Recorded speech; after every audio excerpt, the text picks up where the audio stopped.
Get ready to hear the truth about America on a show that's not immune to the facts with your host, Dan Bongino. Hey, there's nothing cowards want more than for you to join them in their cowardice. I've learned that in the last 24 to 48 hours, how many people are afraid to stand up for anything and are so terrified when others do. I've got a busy show today. Don't go anywhere. Today's show brought to you by ExpressVPN. Your data, it's your business. Get a VPN. Go to expressvpn.com/Bongino today. Welcome to the Dan Bongino Show. I've got a loaded show, including a major break yesterday. A warrant served apparently at the residence of a Russian. And maybe there's a connection to this Soros thing I've been telling you about for the last few days. Loaded show. Again, let's get right to it. Today's show brought to you by ExpressVPN. Using the internet without ExpressVPN is like walking your dog in public without securing them on a leash. Most of the time, you'll probably be fine, but what if one day the dog wanders a bit too far and gets dog-napped by someone? Every time you connect to an unencrypted network in cafes, hotels, airports, your online data is not secured. Any hacker on the same network can gain access to and steal your personal data. You know, your passwords, financial details, and more. You don't want that to happen. It doesn't take a lot of technical knowledge to hack someone either. Just some cheap hardware is needed. A smart 12-year-old could do it. Your data is valuable. Hackers can make up to $1,000 per person selling personal info on the dark web. ExpressVPN creates a secure, encrypted tunnel between your device and the internet so hackers can't steal your sensitive data. It'd take a hacker with a supercomputer over 1 billion years to get past ExpressVPN's encryption. ExpressVPN's easy to use. Just fire up the app and click one button to get protected. It works on all your devices, phones, laptops, tablets, and more, so you can stay secure on the go. I use ExpressVPN because it's nobody's business what we're doing online, mine or anyone else in my house. Secure your online data today by visiting expressvpn.com/Bongino. That's expressvpn.com/Bongino, and you can get an extra 3 months free. expressvpn.com/Bongino. All right, Joe, let's go. Here we go, sir. Yeah, it's been a busy morning. So as I said, you know, for those of you who are missing, I don't want to keep beating this thing to death, but we're reaching soon a crescendo and decisions will have to be made. My radio show, I won't be doing it I won't be doing this show if Cumulus, the syndicator of the program, does not dump their vaccine mandate. It's now coming to a head. There are discussions going on. Again, it's not personal. The people at Cumulus have been very kind to me through the years. You know, they haven't, I don't want you to think this is personal, but this is a principled decision I stand behind. Now, having said that, we've come under attack by a lot of people, many on the right, you know, the rotting bag of onion rings, Jonah Goldberg, and other people as well on the right, but also people on the left. And the reason they're attacking, I can tell you this for a fact, all of them and some of their small network of supporters, is because there's nothing cowards like more than for people to join them in their cowardice.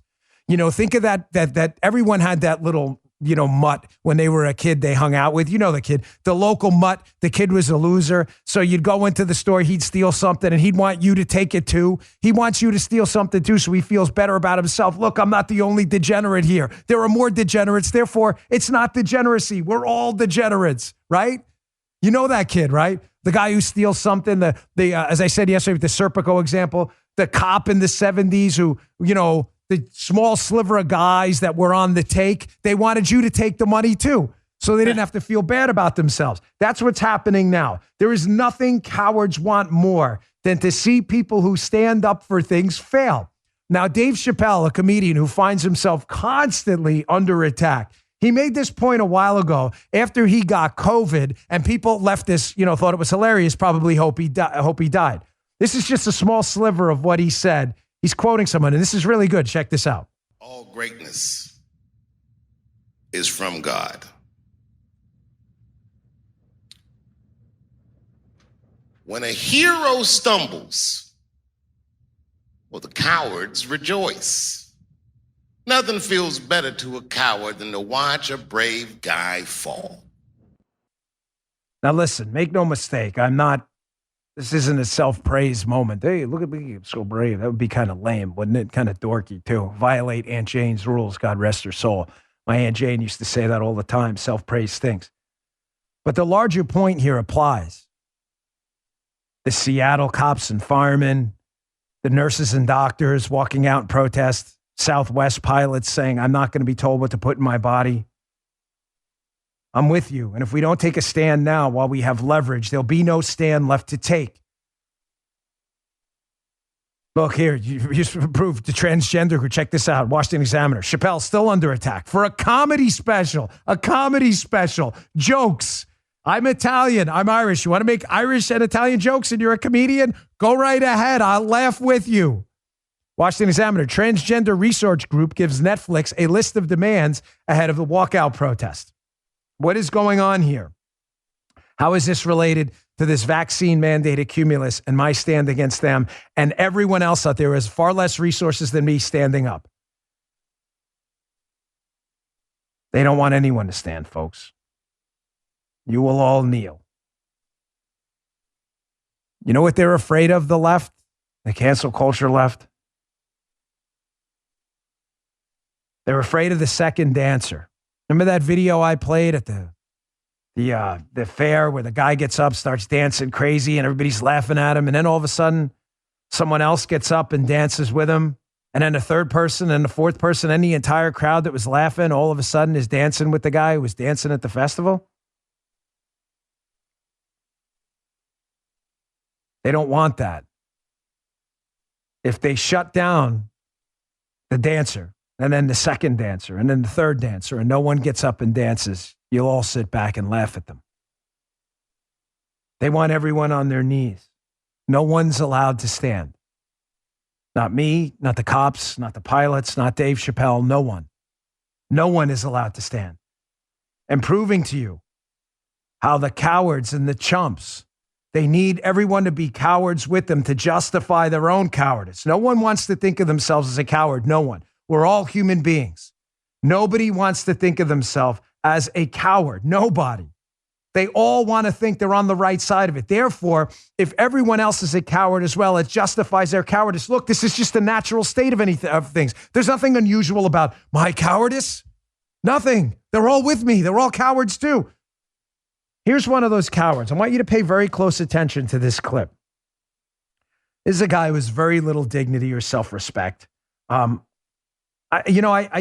don't say this to be silly, but I kind of feel bad for this guy. He's obviously a guy who has self-esteem issues. It's Chris Hayes from MSNBC. And here's Chris Hayes attacking me last night on his show, which is fine. When I say fine, I don't mean it's ever comfortable. I mean, it's fine. He has an opinion program like I do. I attack back. That's what we do. We both have different opinions. But here's Chris Hayes, who's an obvious coward, attacking me because he's embarrassed and humiliated that I took a stand he can't justify because he's a lemming and a coward. And when people tell him what to do, jam a vaccine in your arm, he does it because that's what he does. He's a follower. He's a follower. Here's Chris attacking me last night for my stand against Cumulus's vaccine mandate. I want you to check this out. And I want you to catch the way he tries to justify me. He tries to attack my principles on it by invoking something that is in fact false. There is no vaccine mandate at Fox News. I'll show you in a minute. Check this out. Cumulus Media, the radio conglomerate he works for, told employees they must be fully vaccinated by October 11th. Over the past week, at least 4 radio hosts have left the company after refusing to be vaccinated. Now, one of the stars of Cumulus Media organization is threatening to leave unless they remove the mandate. Have these companies ever thought of that?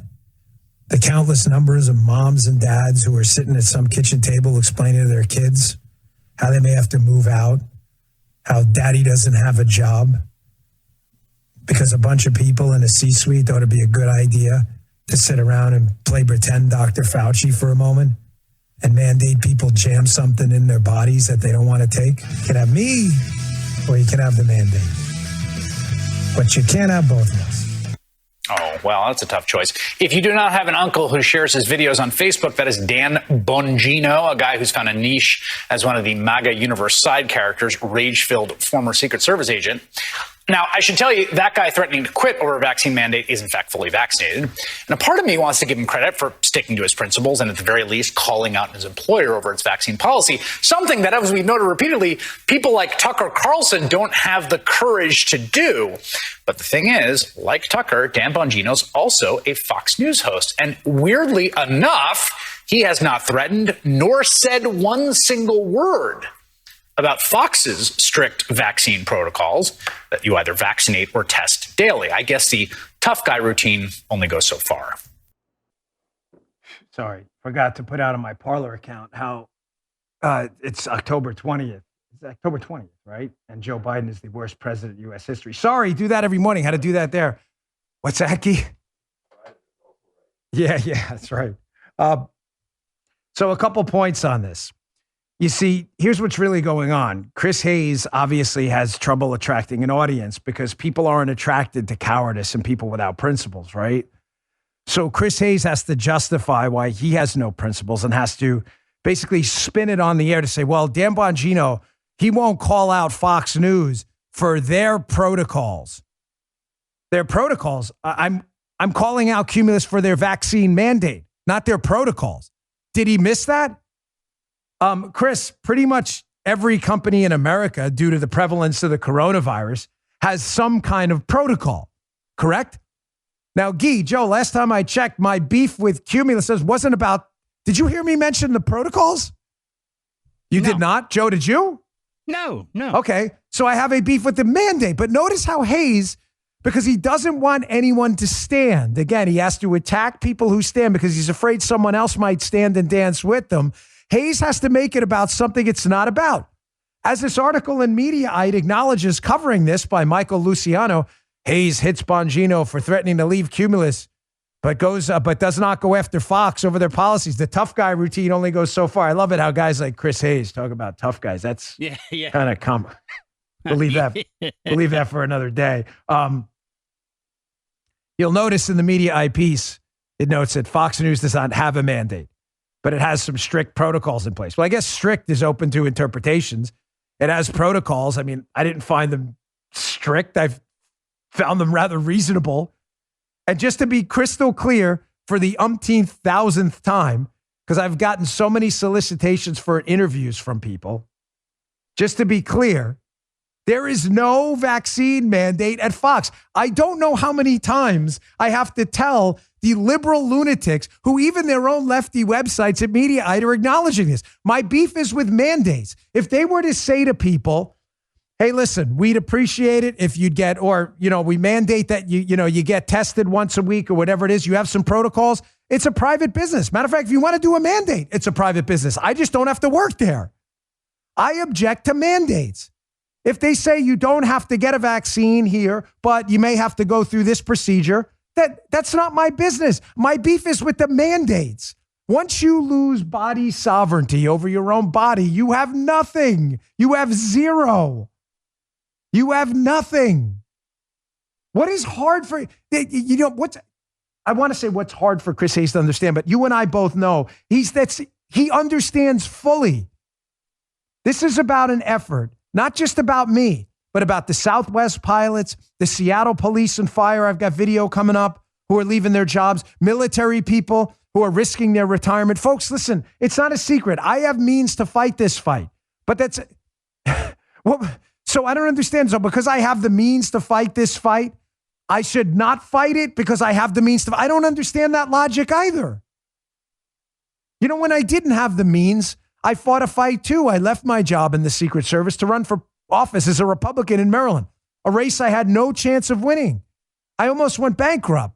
I'm not asking for anybody's pat on the back. Just trying to tell you standing for something matters. And the cowards are outing themselves right now. Here's proof nobody wants to follow cowardice. Hat tip Road MN on social media. He follows the ratings. I want you to take a look at this. Chris Hayes' show airs at 8 o'clock Eastern time on MSNBC. I want you to notice something. His share of the cable news audience. Did you notice on this chart, he has the lowest percentage of the cable news audience viewers of anyone on cable news? He's only tied with another MSNBC show at 5 called Deadline. They both get 19% of the audience. Ooh. Yeah. Joe being in the radio business, media business a long time, that's kind of ugly, Oh. There's the problem with Chris Hayes. Cowardice doesn't sell, folks. It never does. Got to stand up for something. Don't fall for anything. Also, speaking of chumps and cowards, there's people on the right. I mentioned Jonah Goldberg yesterday, the rotting bag of Crisco, who thought it was really hilarious that I was standing up here. But there are also people at Cumulus. There's a radio host on an Alabama station, Dale Jackson, who thought this was some virtue signaling act, which I think is kind of hilarious because I've never met Dale, don't know who Dale is. But Dale formed an opinion about me, despite Dale never reaching out for a comment, never asking me for a comment. I think he claims to be a conservative, too. The reason is Dale's a coward, too. Just like Hayes. Never had the guts to reach out. So I called in his show because I have the guts to do it.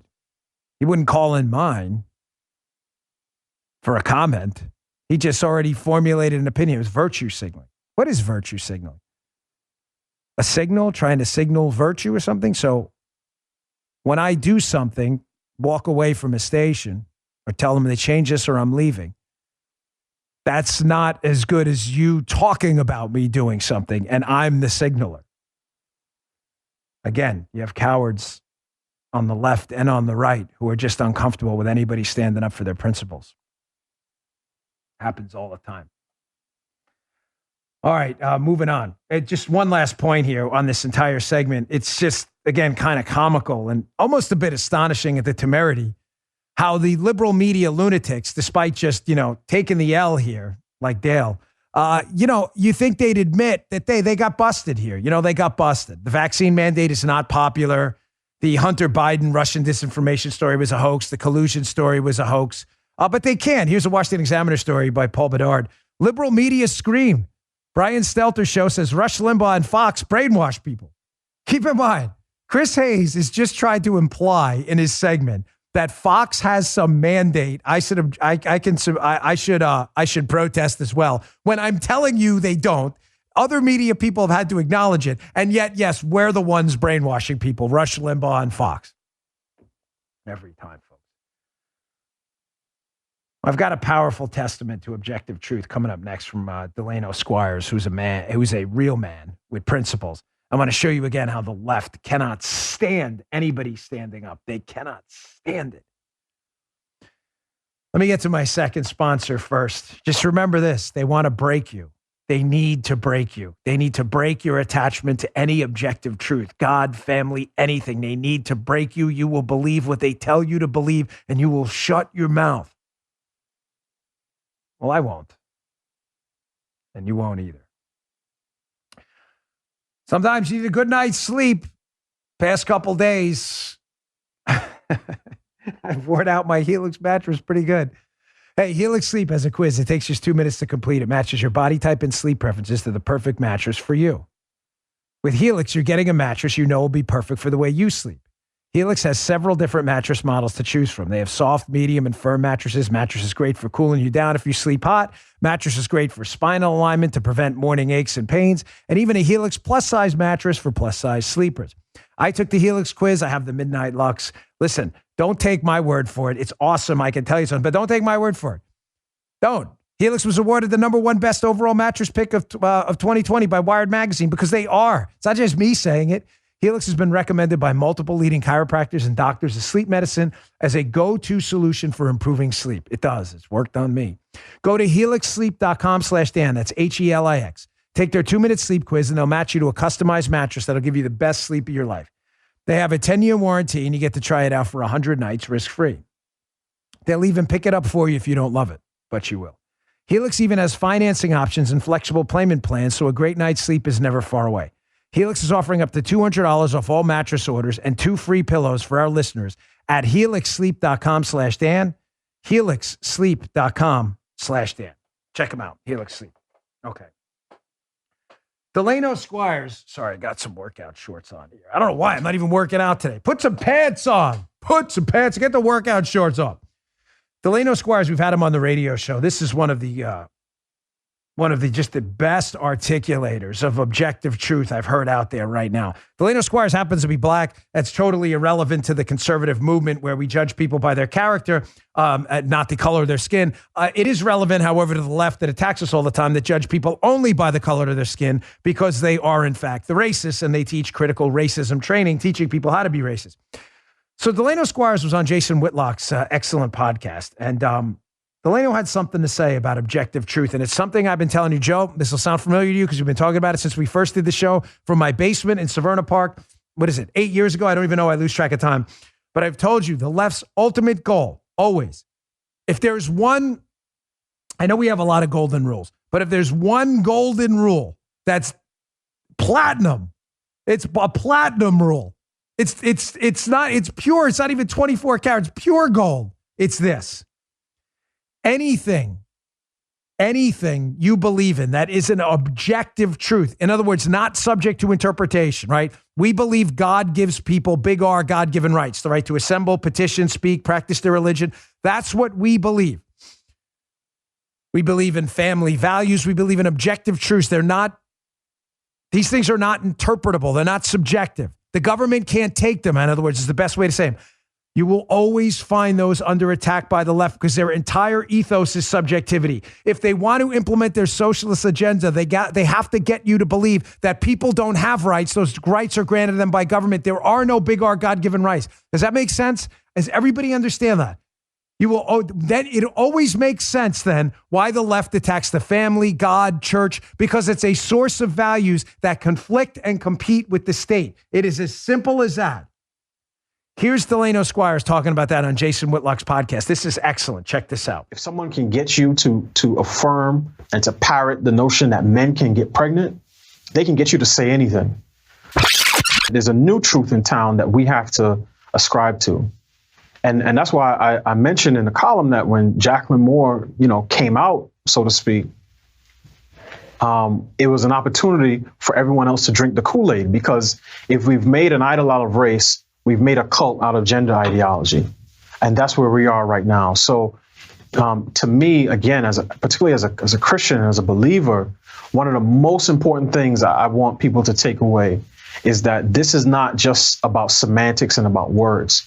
This is about truth itself. And if someone can get you to deny that male and female are separate categories, that men and women are different, that there actually is a thing, there are men and women. If someone can get you to affirm and to parrot the notion that men can get pregnant, they can get you to say anything. You're darn right they can get you to say anything. That's the point. The fact that God created man and woman is an objective truth. They don't like that. Any objective truth has to be wiped out because it's competition with the subjective truth and values of government every single time. You can't have any of that. That is beautifully said. By Delano, Jim corrected me. I'm sorry, Delano. I've had him on the show before. I don't mean to say your name wrong, Delano. So thank you, Jim. Delano Squires. I've had him on my show. That's a powerful testament to objective truth. They want to break you. If they can get you to say that men and women don't in fact exist, despite it being an objective truth, they can get you to say and do anything. That's the point. That's exactly why this is such a fight for them. That's exactly why they're trying to break Chappelle. That's exactly why they're trying to break you with the mandate that you have no sovereignty over your own body, a right granted to you by God. God gave you your body, not the government. They don't own it. You do. Once they break you of that, they break you of everything. Everything. Don't let them break you. Once they cross that red line, once that red line is erased and wiped out, and once your body's sovereignty becomes the domain of government and not you and not the God that gave you that body, once they take that from you, you have nothing. And they're terrified because people around the country are standing up. And again, there's nothing the coward wants more than for people to join them in their cowardice. There is nothing they want more This is why scenes like this frighten them so much. I want you to, if you're listening on audio, this is a scene of Seattle first responders, fire and police, walking out, being terminated from their jobs for refusing to concede that they have sovereignty over their own body and just folding to these vaccine mandates. Here they are right now. It's not just one or two. Scenes like this terrify these people because they want cowards to join them. Check this out.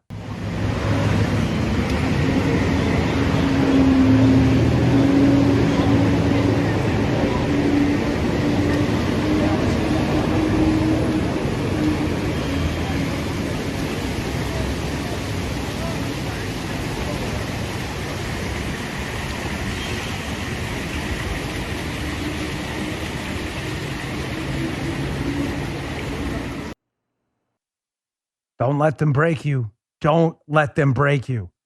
It's not just individuals, ladies and gentlemen. It's businesses, too, that have had enough. Don't let them break you. Once the red line of body sovereignty is crossed, I can't say this enough, there's nothing else left. If they can get you to admit there's no men, there's no women, you have no God-given rights, you don't even have control, you don't have the ability to resist what goes into your own body, there's nothing else left. It's all gone after that. Here, Newsweek, Andrew Stanton, San Francisco In-N-Out Burger forced to close after not enforcing vaccine checks. Here's a statement from an Arnie Wenzinger from In-N-Out. He's defending, saying, hey, we're not going to do this vaccine status check with our employees. He says, quote, we refuse to become the vaccine police for any government, he said. We fiercely disagree with any government dictate that forces a private company to discriminate against customers who choose to patronize their business. This is a clear government overreach. Just to be clear, I'm sorry I said that wrong. He's objecting to the employees having to check the customer's vaccine status. Yes, good for you. We need more of this. I don't know about you, but I feel like an In-N-Out Burger. Unfortunately, there's not one near us right here. Yes, yes, yes, yes, yes. We need more of this. It is time to stand up. Don't let them break you. Folks, it's been a hard couple days. I'm not going to spin your wheels. I don't pretend to have some X-Men-like superpowers. I'm just a guy. I've taken a lot of incoming over the last few days. It's not easy. It's just not. It takes a long time. If you ever run for office or become some content creator and develop some sort of a following, whatever it is, doesn't matter. You're going to find yourself on the receiving end of a lot all the time. It's hard at the start. It really is. You don't like it. You never like it. And anyone who tells you that's lying. But you do eventually get used to it. And you learn what fights to pick.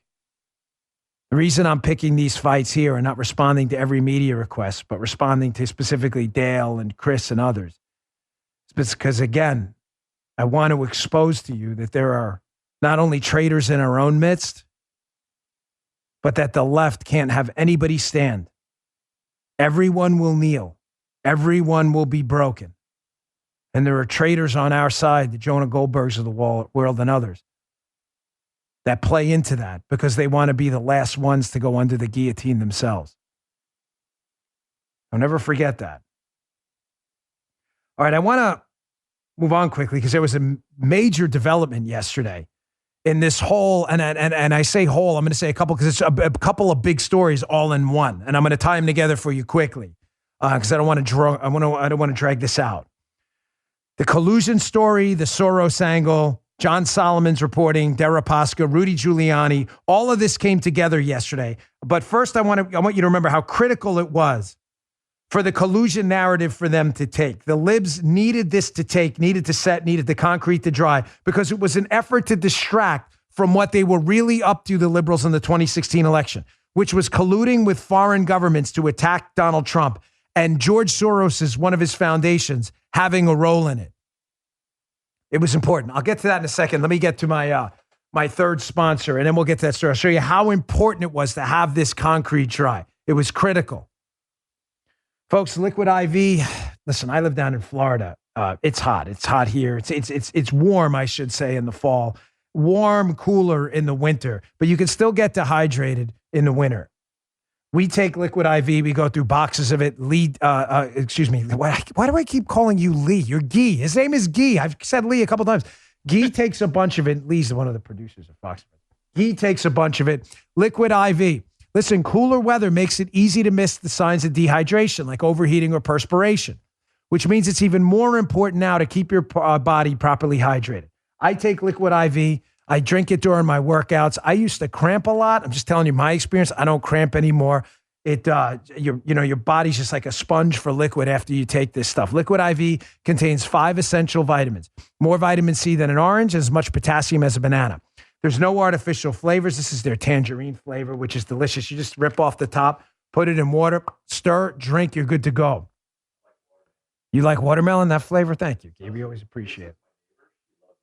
Guy said he gave it to the neighbor. Lee said sorry, buddy. Guy gave it to the neighbor, and the neighbor loves it too. It has no artificial flavors or preservatives, less sugar than an apple. It's made with clean ingredients. It's non-GMO, vegan, free of gluten, dairy, soy. Liquid IV uses this cellular transport technology for an optimal ratio of glucose, sodium, and potassium that delivers water and nutrients into the bloodstream. 1 stick of Liquid IV and 16 ounces of water hydrates faster and more efficiently than water alone. And Liquid IV is on a mission to change the world. They've donated over 11 million servings globally. As a matter of fact, that's interesting. I remember watching a Fox News clip. I think it was about an earthquake in Haiti. And on the clip, there was a whole bunch of Liquid IV. So, they do the right thing. Grab your favorite Liquid IV flavors nationwide at Walmart, or you can get 25% off when you go to liquidiv.com and use code Bongino at checkout. That's 25% off anything you order when you get better hydration today using promo code Bongino at liquidiv.com. Liquidiv.com, promo code Bongino. Check it out. You like watermelon, you said? Check it out.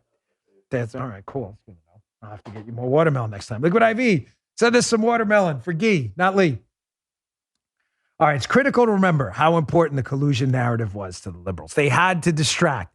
They were colluding to interfere with foreign governments in the 2016 election. And it was obviously a big Soros operation, one of his groups, this Antac group in Ukraine. So they needed to distract you by saying, look, Trump colluded with the Russians. That's what they did. So hat tip Glenn Greenwald on his Twitter feed. He had a bunch of headlines where he was making this point. Like, you have to understand, this was their bedrock thing. They were going to go down with this ship if they didn't distract you from their collusion with the Russians and foreign governments. Here are just some of the headlines. Washington Post, Russian operation hacked a Vermont utility showing risk to U.S. electrical grid security, officials say. Go to the next one.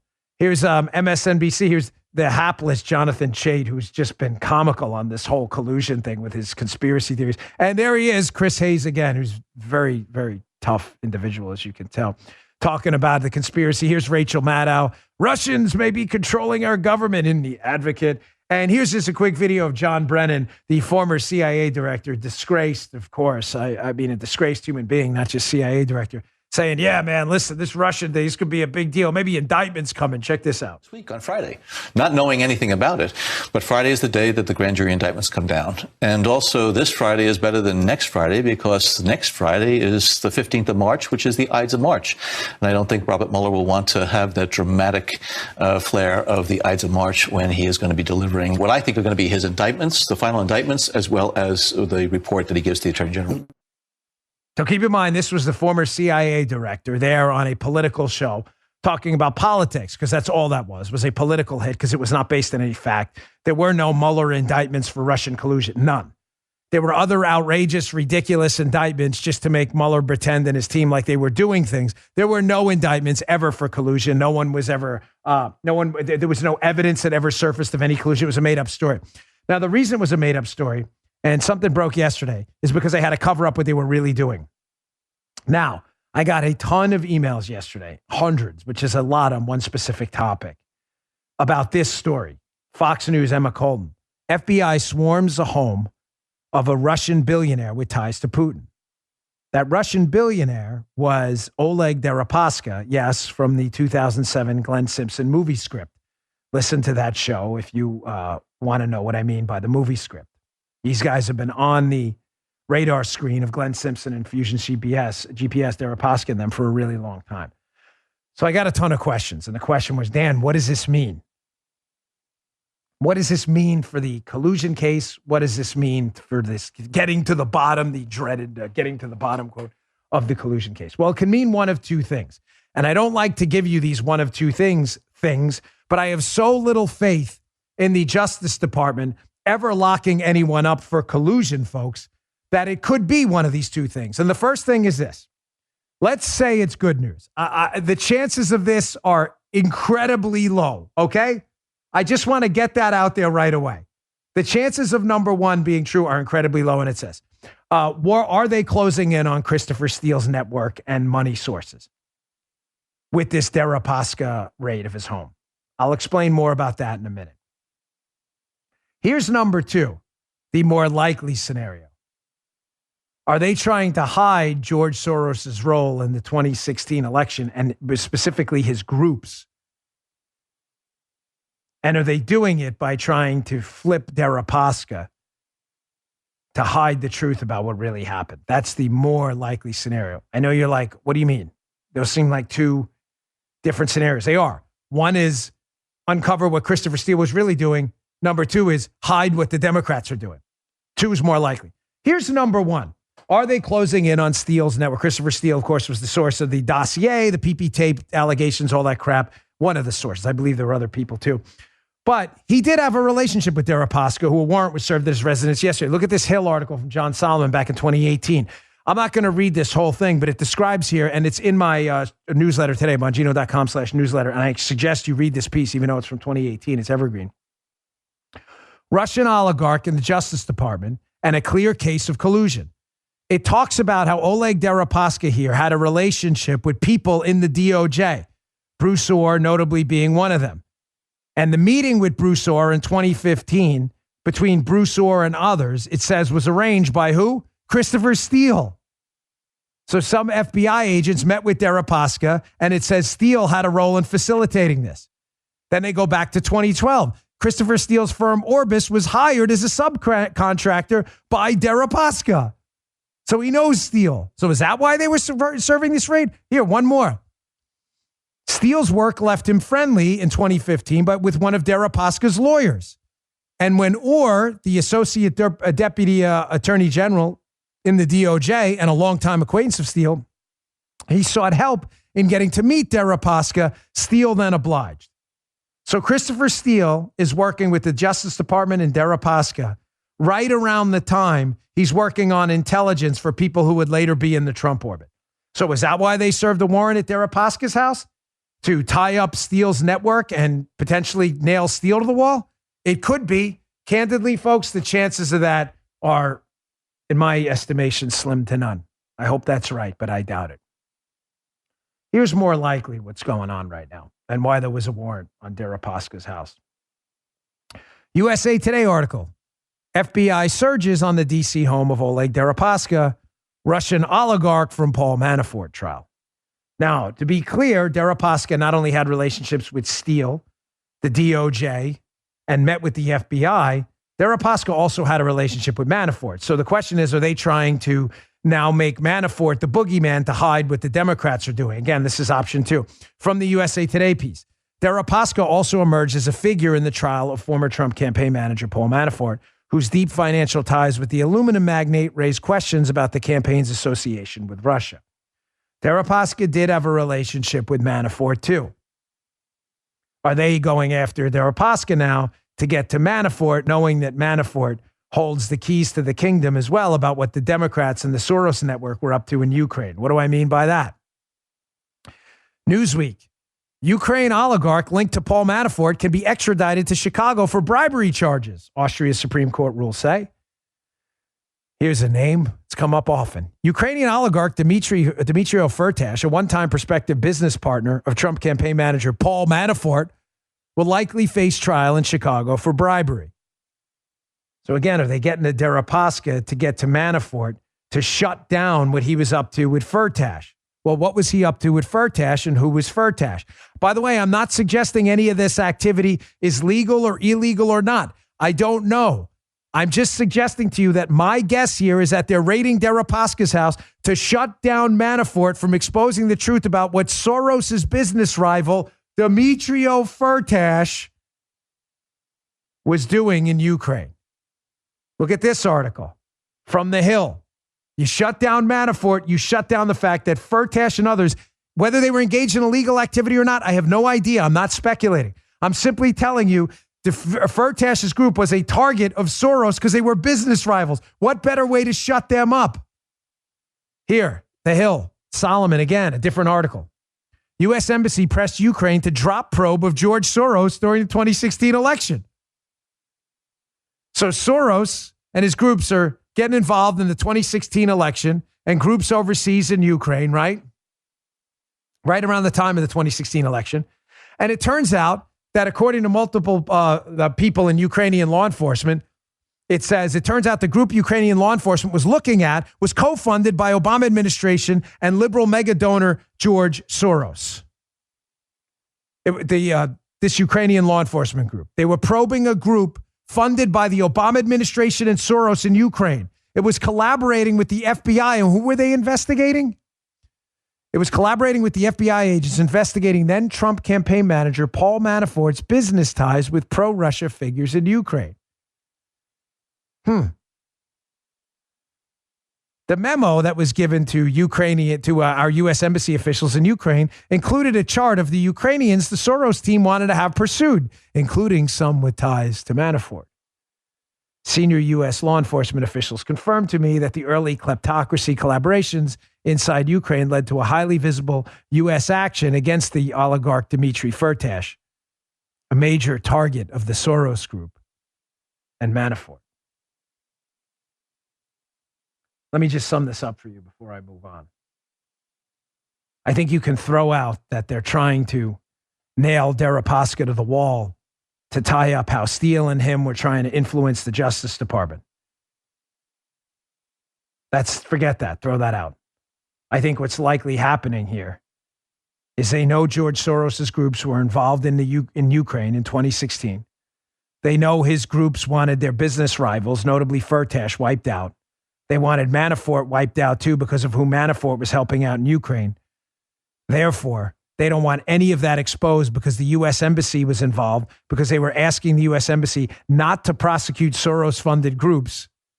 And therefore, they got to shut Manafort down and anyone else before they speak out about Christopher Steele. It's no more complicated than that.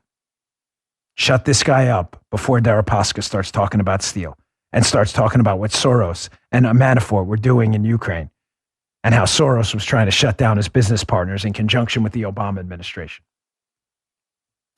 His business competitors. Forgive me. Important distinction. All right, let me get to my last sponsor. I want to show you another individual proving my point again that there's nothing cowards want more than to demonstrate cowardice in others so they can say, hey, look, I'm not a coward. All of us are like this. It's a teacher who stood up against critical racism training and other things and is now being attacked and threatened. Got that video coming up in a second. Today's show, our final sponsor, always appreciate your patience, Patriot Mobile. You find yourself turning on the news and feeling hopeless? Open borders, spending gone crazy, the prospect of more mandates, lockdowns, inflation, and the list goes on and on and on. There's something you can do. You can buy from companies that believe in what you and I believe in. We have to stick together now more than ever. There's been one company willing to stand with you since 2012. Patriot Mobile. They're America's only Christian conservative wireless provider. They offer broad nationwide coverage. In fact, they use the same towers as all the major carriers. Patriot Mobile has plans to fit any budget, and their 100% U.S.-based customer support team provides exceptional customer support. More importantly, Patriot Mobile shares your values and supports organizations fighting for religious freedom, constitutional rights, sanctity of life, and our veteran and first responder heroes.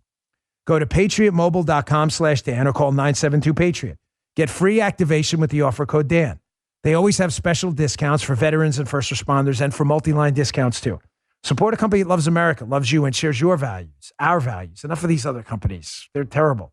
Go to patriotmobile.com/Dan. Sign up today. patriotmobile.com/Dan, patriotmobile.com/Dan, or call 972-PATRIOT. Thanks, Patriot Mobile. We appreciate it. I found this video on social media.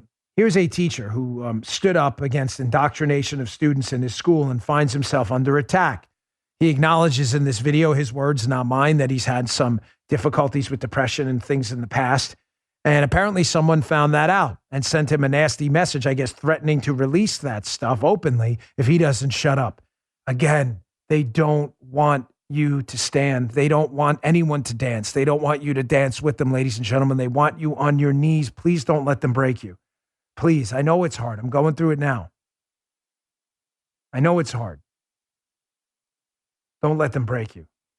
Check this out. This is what happens when you challenge the prevailing ideology in education. Last night, I received a Facebook message from a colleague of mine who is also a union representative. I knew that speaking out against the prevailing political ideology in education would be controversial and would be unpopular. I expected backlash. I expected to be ostracized, but I didn't expect this. This person, as a union representative, knows some things about me. I have had anxiety and depression since I was a child. It's not something I'm ashamed of. It's not something I'm embarrassed about. They knew that this was a way to get to me. I'm going to read what it said. I think the status of your mental health is out of the bag. If you want to keep it a secret, you should read and listen to your post from the perspective of a mother of a black daughter. Please do not send me any other messages. I interpreted that as a thinly veiled threat. If you want to keep it a secret, what is that implying? What that is saying is that if you don't want people talking about this, if you don't want me telling other people about you being depressed, cut the posting out. There you go. No one will be allowed to stand. But folks, eventually, one person's going to stand, and then two. And then you're going to have geometric growth. 4 and 16 and onward. Then you get to hundreds and thousands and tens of thousands and hundreds of thousands and millions and tens of millions. And eventually you figure out that, hey, we're the 51%. But we're never going to get to the 51% if we don't get to the 1 first. Each community, every department, every police department, every business, we need to stand together. Solidarity matters. It's what broke the Soviet Union. It's what will break these new Soviets in the United States now.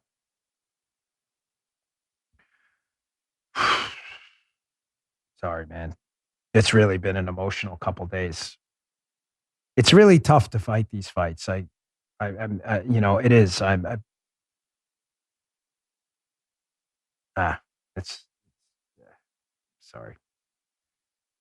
There's just so much going on. My head's spinning right now because I have this fight going on in my head that I know I'm going to be giving up something that really matters to me. This radio show, I get that. Not this podcast. This isn't going anywhere. I own this. I always owned it because I never wanted to be silenced or pressured by anyone. But it wasn't an easy decision to say that. Sorry to keep droning on about it. But someone said to me, I listen to your show because you talk like one of us. You don't have some like polished radio guy voice. Well, it's because I'm not a polished radio guy. It's not an insult to radio guys. It's just, this is not what I did for a living. This has been a really hard couple of days. It's a really powerful megaphone. But I think a more powerful megaphone is standing on principle when there's a lot to lose. Can't ask other people to be an example and stand up and dance when you're not willing to dance yourself. All right. So getting back to the show. I'm really getting frustrated and tired of Jen Psaki's lying. The Peppermint Patty has just been relentless with her lying. It's just been an endless litany of lying. So it's clear right now that Joe Biden is lording over a great American catastrophe right now. Our borders evaporating, secret clandestine flights of illegal immigrants all over the United States at odd hours so no one will see them. An inflation crisis, which is devaluing the value of your dollars, which you use to stay alive and feed yourself and your family. Service economy falling apart. Our credibility overseas diminishing. China developing hypersonic weapons. Joe Biden has been in command, and I use that term loosely, for all of this. I want you to watch Psaki, again, try to spin this supply crisis. Folks, we're not there yet, thank God. And believe me, I'm not using his name in vain. But what's going to happen if food shelves start drying up? You wanted socialism. Oh, you're going to get it. You want bread lines? See how well that works out for you. But here's Psaki here in this clip, who's just finally figuring out, whether she knows it or not, that wealth is created through production, not through demand. As she acknowledges, hey, we gave people a lot of money to spend, but yeah, there's nothing to spend money on. She doesn't even realize she's defending liberty-based economics right here because she's too dopey to figure it out. Check this out. The president is satisfied that progress continues to be made. And one of the reasons that there has been so much traffic in a lot of these ports is because there are more goods that are being ordered by people across the country. People have more money, expendable resources. Their wages are up. More people are working than they were a year ago. And port to port, it's different. But statistically, some of these ports have 20%, 30% increased volume as a result of that. Talk about backing into, I mean, literally, oh my gosh, wow. The conservatives are right. Production and services do matter. Folks, you can print all the, you know what? Let me give you, liberals are listening. So let me do this slowly. Joe, remember the private island analogy we used to use a lot talking about economics? Because yeah, but we used to use it all the time. You know, it's funny. I remember that time we were in South Carolina. Remember that for that CRTV convention, whatever it was? And we used I don't know why that's coming to, gosh, memories, man. We've been on the air so long. So the private, right? That was fun. The private island analogy. So think about this. If you lived on a private island and had suitcases full of cash, this private island, you had $2 million in cash. Would you rather the $2 million in cash on the private island?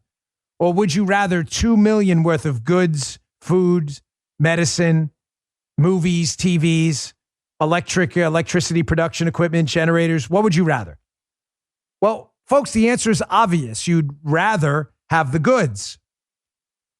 Now, the fact that you have the ability to get the goods because the government decided to print more money is irrelevant if there's no goods. That's why we have a supply curve and a demand curve. And you look for where those curves intersect for that market clearing price. This is econ, not even 101. This is econ like Charlie Brown's Encyclopedia Econ.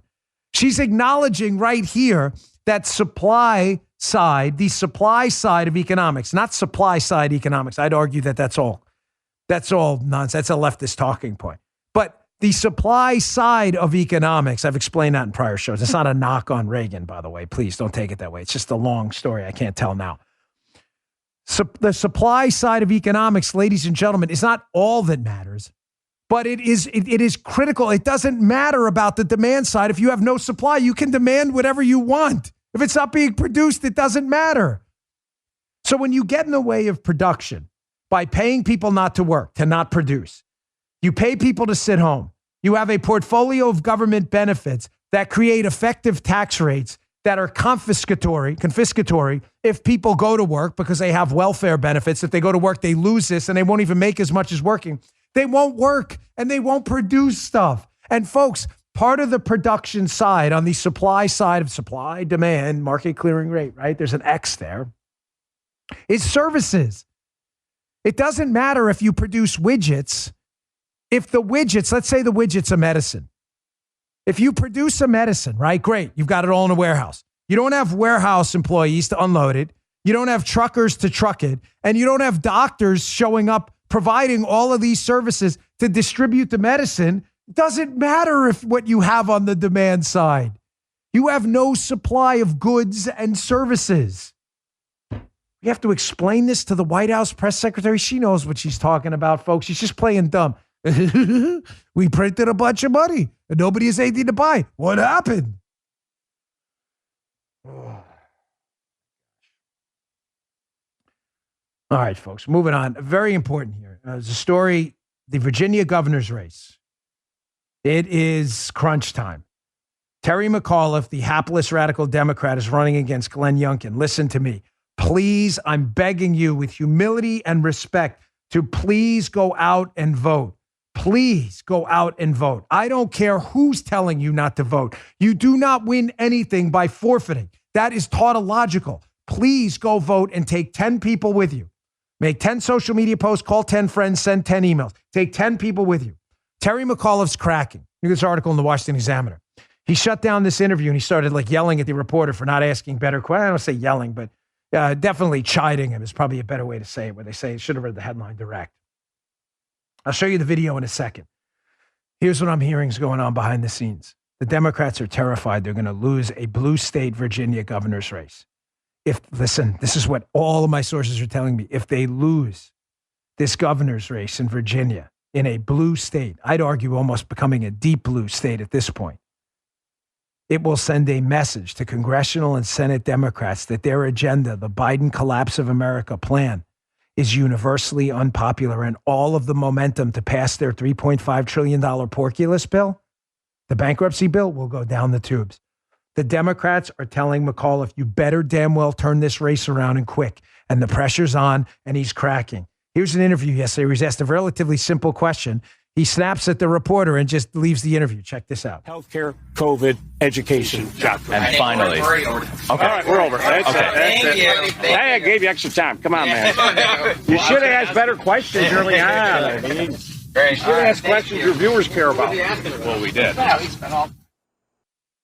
Should have asked better questions. That's all. Imagine conservatives where we're we're never asked easy questions, ever. Matter of fact, even when we give them answers that comport with the truth, they still deny the truth. McAuliffe can't handle it. He's cracking. If he loses, the Democrat agenda is in real danger. Listen, folks, I think you know by now I walk the walk. It's not just talk to me. About to lose something very dear to me. I would not tell you to vote if I thought it was all for naught. Okay? If I really believed it was useless. Do I believe there's fraud in elections? Have you listened to my show? I've talked about it extensively. Do I believe the solution for fraud in elections is to never vote to ensure we can't fix the systems by not voting in people who can fix it? No, I don't believe that. I'm sorry, I don't. I'm not willing to forfeit the country to do it. Please vote. I want to end with this. This is an incredibly effective ad by his opponent, Glenn Youngkin, calling Terry McAuliffe out by when Terry McAuliffe said, listen, parents don't get to decide what their kids get taught. Really? We're the only ones who get to decide what our kids get taught. They're our kids. Again, you will all kneel, and McAuliffe wants it that way. Here's a really effective ad calling McAuliffe out. Check this out. Glenn Youngkin's taking my words out of context. Something you mentioned in Tuesday's debate is you said you don't believe parents should be telling schools what to teach. What did you mean by that? Well, first of all, parents should be telling schools that they want their teachers to be vaccinated. Do you think parents should have a say in the curriculum? You don't want parents coming in every different school jurisdiction. You alluded to parents staying out of this. We just want to make sure that we're understanding you correctly. What is your stance on that as far as what school agendas have to say for the kids? First of all, this is determined by the State Board of Education and local school boards. And that's where it should be. Do you still stand by your position that parents should not tell the schools what they should teach? You do not want 25 parents picking books. McAuliffe's reply. We have a board of ed and we have local school boards who make the decisions about teaching. I'm not going to let parents come into schools. I don't think parents should be telling schools what they should teach. I don't think parents should be telling schools what they should teach. That is one of the best political ads I have seen in a very long time. Again, Terry McAuliffe says you will all kneel. Don't let him break you. It won't break me. I'm with you. This fight's about us. Remember what I told you too? What did we discuss about this last week? Remember this show? So with fights like this for body sovereignty and liberty against these vaccine mandates, it's important we all understand that it's not about any one of us individually. We have to always, always make it about the cause because that's what it is about. Hey, thanks for tuning in. I really appreciate it. Please subscribe to my Rumble account, rumble.com/Bongino. Folks, that's a free speech website I am a part of. I don't know how much longer I'll have some of these other platforms. So you can always find me there. My podcast is mine. No one controls us. Well, no one controls us anywhere. I think we've shown that. But it is their platform. I control that. Rumble.com/Bongino. You'll always find me there. Thanks for your support. It means a lot. You're helping us get through all this. I'm with you too. See you tomorrow. You just heard The Dan Bongino Show.